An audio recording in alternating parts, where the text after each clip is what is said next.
তিন দফা দাবিতে কর্মবিরতি পালন করছেন এমপিওভুক্ত শিক্ষকরা। এই নিয়ে বেসরকারি এমপিওভুক্ত শিক্ষকদের নেতা দেলোয়ার হোসেন আজিজি বলেন, শিক্ষকদের উপর নির্যাতন করা হয়েছে। যতক্ষণ এই নির্যাতনের বিচার না হবে ও তিন দফা দাবি আদায় না হবে, ততক্ষণ দেশের এমপিওভুক্ত কোনো শিক্ষা প্রতিষ্ঠানে শ্রেণী কার্যক্রম চলবে না। সুরাইয়া মুন্নির রিপোর্ট। দীর্ঘদিনের দাবি আদায়ে রোববার সকালে এমপিওভুক্ত প্রতিষ্ঠানের শিক্ষকরা জাতীয় প্রেসক্লাবের সামনে জড়ো হলে সাউন্ড গ্রেনেড ও লাঠিচার্জ করে তাদের ছত্রভঙ্গ করে পুলিশ। এর প্রতিবাদে কেন্দ্রীয় শহীদ মিনারে সমবেত হন শিক্ষকরা। বাড়ি ভাড়া হিসেবে মূল বেতনের 20% ভাতা সহ 3 দাবিতে লাগাতার কর্মবিরতির ডাক দেন তারা। 20% বাড়ি ভাড়া, 1500 টাকা উৎসব ভাতা, মেডিকেল ভাতা, 75% উৎসব ভাতা। তা না হলে কিন্তু আমাদের স্লোগান পাল্টে যাবে।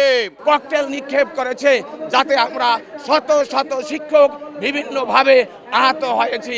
কেউ হাসপাতালে আছেন, কেউ এখনো অসুস্থ আছেন। বেতন কাঠামোতে আমাদের আসলে জীবন সার্ভাইভ করাটা একটা অত্যন্ত কষ্টকর। চিকিৎসা ভাতা দিলে আমরা একজন ডাক্তারের কাছে গেলে অন্তত একটা ভিজিটটা আমরা দিতে পারবো।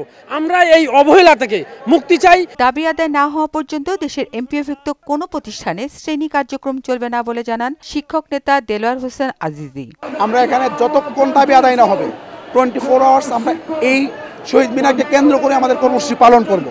তবে আমাদের যে কর্মবিরতির যে ঘোষণাটি, এটি আজকে আমরা যে তথ্য পেয়েছি, বাংলাদেশের প্রায় সকল এমপিভুক্ত শিক্ষা প্রতিষ্ঠানে অত্যন্ত কঠোরভাবে আপনার কর্মবিরতি পালন হচ্ছে। বেসরকারি মাদ্রাসায় ন্যূনতম 9,300 ও বেসরকারি স্কুলে ন্যূনতম 12,500 টাকা বেতনে সারা দেশের শিক্ষকরা অমানবিক জীবনযাপন করছেন বলেও জানান ভুক্তভোগী শিক্ষকরা। আমাদের কেন্দ্রীয়ভাবে সিদ্ধান্ত হয়েছে যে যতদিন পর্যন্ত আমাদের দাবি দেওয়া মানা না হয়, ততদিন পর্যন্ত আমাদের ধর্মঘট কর্মসূচি, ক্লাস বর্জন কর্মসূচি অব্যাহত থাকবে। আমরা দেখেছি গতকাল পুলিশ নির্যাতন করেছে, এটার তীব্র নিন্দা করি। দাবি কেউ করতেই পারে, সরকার তার সামর্থ্য অনুযায়ী পূরণ করবে। যেভাবে তাদের উপরে পুলিশ আক্রমণ করেছে, সেটি বর্বর যুগকেও হার মানায়। দ্রুততম সময়ে তাদের যৌক্তিক দাবি মেনে নিতে কর্তৃপক্ষের প্রতি আহ্বানও জানান তারা। সুরাইয়া মুন্নি, মোহনা সংবাদ, ঢাকা।